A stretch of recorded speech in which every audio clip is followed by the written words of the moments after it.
वहां पर कम से कम 60 से ज्यादा किसान कर्जे की मार ना झेलते हुए वो सुसाइड कर चुके हैं। और यही ट्रेंड सारे देश में है, यही ट्रेंड कर्जे का है और यही ट्रेंड सुसाइड का सारे भारत में चल रहा है। इसलिए जो एमएसपी इंक्रीज की गई है, वो जो मोदी साहब और बीजेपी बोलते थे कि हम स्वामीनाथन कमेटी का फॉर्मूला लागू करेंगे एमएसपी तय करने के लिए, और जो भी कॉस्ट होगी इनपुट की उसको सबको कैलकुलेट करके over and above we will be paying 50% profitable MSP. लेकिन वो बहुत बड़ा झूठ साबित हुआ।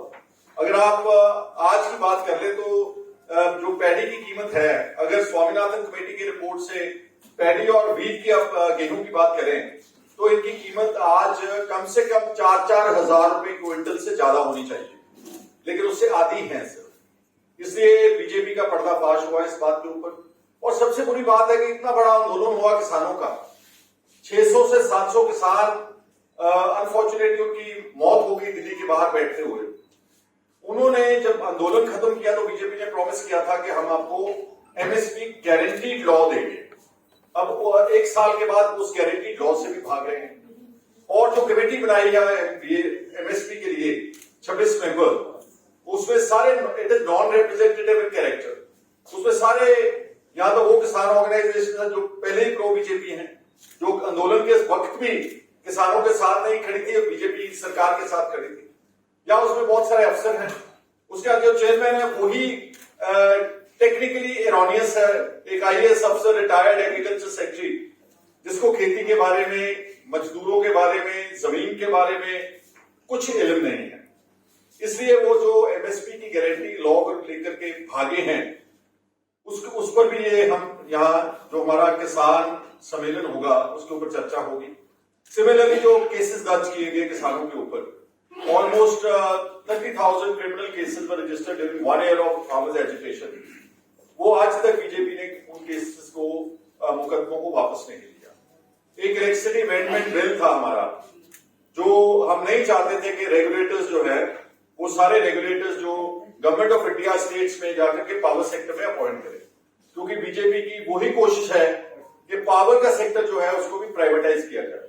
लेकिन बहुत सारे जो पावर की कंपनीज हैं गवर्नमेंट की स्टेट्स में, उन्होंने सारा पावर ट्रांसमिशन, सारी डिस्ट्रीब्यूशन, सारा इंफ्रास्ट्रक्चर उन्होंने आप बिल्ड किया है। जैसे पंजाब की बात कर रहा हूं, हमारा जो पीएसपीसीएल है उसमें 1% भी प्राइवेट कंट्रीब्यूशन नहीं है, चाहे वो तारे बिछाने की बात है, खंभे लगाने की बात है, ट्यूबवेल्स लगाने की बात है, कनेक्शन देने की बात है, नॉट इवन 1%।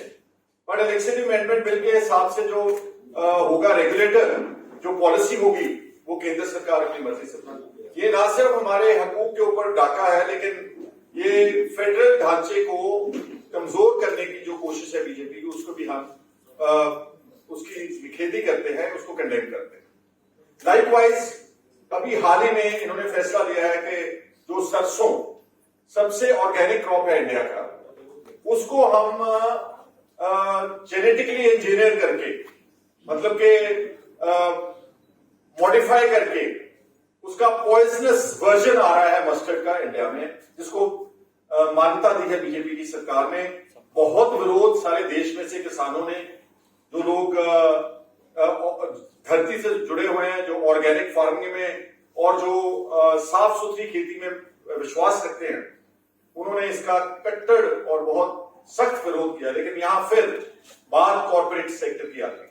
ये सारे modified genetically engineered mustard crops will land up into the hands of corporates like Ambani's and Adani's, like all the crops across the nation. Himachal Pradesh में आप जाकर देखेंगे जितना एप्पल का सारा क्रॉप है वो केवल एक अडानी कंपनी के पास है। वही कीमत तय कर रहे हैं कि उसकी कीमत कितनी होगी, वो फैसला करते हैं कि कब बेचना है, कितने का बेचना है। किसान उसको पालने में पूरा साल लगाता है, उसका कितनी मेहनत लगती है, लेकिन फैसला जो है उसका भाव जो है वो अडानी और कॉर्पोरेट्स तय करेंगे। ये जो नीति है बीजेपी की, इसको आने वाले समय में इसको बदलना होगा। भारत जोड़ो यात्रा में मैंने जब कर्नाटका में बेलारी में राहुल जी से बात की तो मैंने स्पेसिफिकली उनको ये थ्रस्ट दिया कि कहीं ना कहीं जो रूरल इंडिया है, जो हमारा भारत है, गांव में रहता है, 60 से लेकर 70% उन लोगों की कोई बात नहीं हो रही इस देश में। सारी बात अर्बनाइजेशन की हो रही है, शहरों की हो रही है, मॉल्स की हो रही है, बिल्डिंग्स की हो रही है, हाईवेज की हो रही है, कंक्रीट इंडिया की बात हो रही है। जो देश गांव में रहता है उसकी बात कोई नहीं कर रहा। और बीजेपी ने खास तौर के ऊपर, अगर आप देखें, पिछले पार्लियामेंट सेशन में उन्होंने आप कबूला है कि हमने पिछले 5 सालों में 10 लाख करोड़ रुपया कॉर्पोरेट्स का राइट ऑफ किया है, जो जिसको बोलते थे कि this is non productive assets, NPA accounts हो गए हैं, इसलिए हम इसको राइट ऑफ कर रहे हैं। ये एक बहुत बड़ी डिस्क्रिमिनेशन है किसानों और खेत मजदूरों के खिलाफ। इसके बहुत मुकाबले पर थोड़ा कर्जा किसानों का सारे देश में, बहुत थोड़ा, अगर बीजेपी चाहे तो उस कर्जे को हटा सकती है, माफ कर सकती है, लेकिन क्योंकि उनकी नीति किसान विरोधी है, खेत मजदूर विरोधी है, इसलिए कोई काम वहां पर भी इस बात पर कुछ नहीं हो रहा। और ये सारी बातें हम तय करने के लिए हमने हमारी ऑल इंडिया किसान कांग्रेस का संगठन का एक किसान सम्मेलन जो रखा है, वो मिड नवंबर में हम डेट अनाउंस करेंगे। खड़गे जी से डेट लेकर के उनकी अध्यक्षता में ये सारा जो है वो बात यहां पर लेकर आएंगे। और मैं अर्बनाइजेशन की बात कर रहा था कि अगर क्या सारे देश को शहरों में लेकर आएंगे। हमारे शहर already according to international surveys, जो अभी रिसर्च रिलीज हुई है, उसमें दुनिया के 30 सबसे गंदे शहर हैं, जो उनमें से 21 तो भारत में हैं। हमारे पास अभी तक, आप दिल्ली के बाहर देखें, कितने कूड़े के बड़े ढेर लगे हुए हैं चारों तरफ, चाहे वो मुकरबा चौक है, चाहे गाजीपुर बॉर्डर है, चाहे वो आगरा बॉर्डर है, चाहे वो राजस्थान बॉर्डर है। आप जाकर के देखें, ये बहुत बड़े बड़े ढेर जो है कूड़े के, गंदगी के। और ये हमारा कैपिटल है।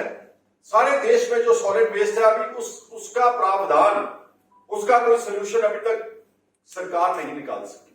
तो आप चाहते हैं कि सारे भारत के गांव के लोगों को भी उठा करके शहरों में ले आए और गंदगी डालें, और प्रदूषण और पोल्यूशन और गुर्बत और गरीबी।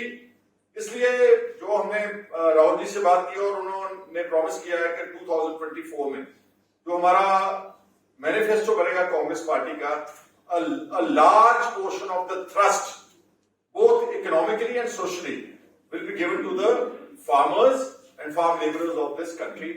इस उद्देश्य से हम अपनी इस तंजीम को आगे लेकर जाएंगे, बढ़ाएंगे। आज की मीटिंग के लिए हम अपने सारे जो आए देश भर से हमारे कार्यकर्ता और ऑफिस बेयरर्स, बहुत सारी स्टेट्स के चेयरमैन हैं, उनका सबका मैं धन्यवाद करता हूं और उम्मीद करता हूं कि हमारा जो सम्मेलन होगा, it will start to get politics of India focusing on the issues of farmers and farm laborers.